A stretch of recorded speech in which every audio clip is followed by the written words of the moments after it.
Very grateful that this initiative is a research project of the IGNCA and feel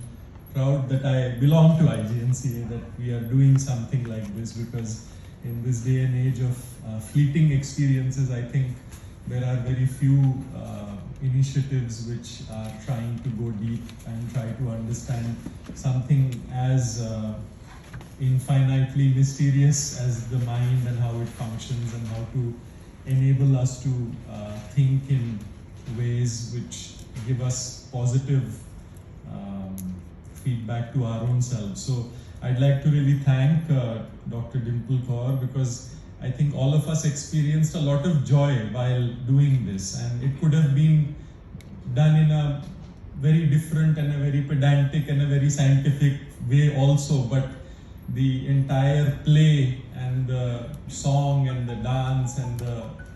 all the activities that we did made all of this process a really sort of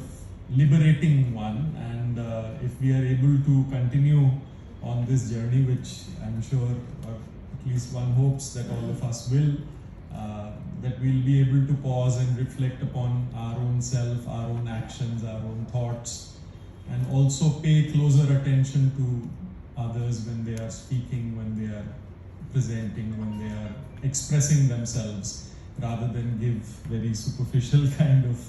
feedback to them. If we are able to do that, that itself will be a big learning. And well, in that sense, more power to us all, and thank you again. Thank you.